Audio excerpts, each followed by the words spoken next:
പത്തനംതിട്ടയിലേക്ക് പോയാൽ അവിടെ കോന്നി കല്ലേലിൽ കാട്ടാനെ കണ്ട് ഭയന്നോടിയ എസ്റ്റേറ്റ് ജീവനക്കാർക്ക് പരിക്കേറ്റിരിക്കുന്നു എന്നുള്ളതാണ്. എസ്റ്റേറ്റിൽ ജോലിക്കെത്തിയ വിദ്യാധരൻ പിള്ളയ്ക്ക് നേരെയാണ് കാട്ടാനയുടെ ആക്രമണം ഉണ്ടായത്. ശ്രീജിത്ത് ബാബു ഉണ്ട്, വിവരങ്ങളും ശ്രീരാജ് ഉണ്ട്. ശ്രീരാജ്, എന്താണ് വിവരങ്ങൾ? പറയാം, പരിക്ക് ഗുരുതരമാണോ? സേതു, ഗുരുതര പരിക്കല്ല.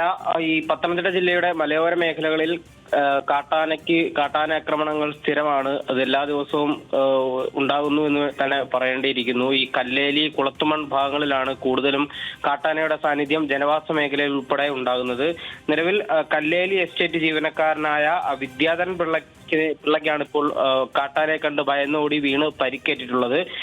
കോന്നി കല്ലേലിലാണ് ഇത്തരത്തിൽ സംഭവം ഉണ്ടായിരിക്കുന്നത്. കലഞ്ഞൂർ സ്വദേശിയാണ് ഇയാളുടെ പരിക്കത്ര ഗുരുതരമല്ല എങ്കിൽ പോലും പത്തനംതിട്ട സ്വകാര്യ ആശുപത്രിയിൽ പ്രവേശിപ്പിച്ചിട്ടുണ്ട്. എസ്റ്റേറ്റിൽ ഇയാൾ രാവിലെ തന്നെ ജോലിക്കെത്തിയതായിരുന്നു. ജോലിക്കെത്തിയപ്പോഴായിരുന്നു ആക്രമണം ഉണ്ടായത്. കാട്ടാനെ കണ്ട് ഭയന്ന് തിരിച്ചോടുന്നതിനിടയിൽ വീഴുകയായിരുന്നു. ബൈക്ക് ഉൾപ്പെടെ ഉണ്ടായിരുന്നു.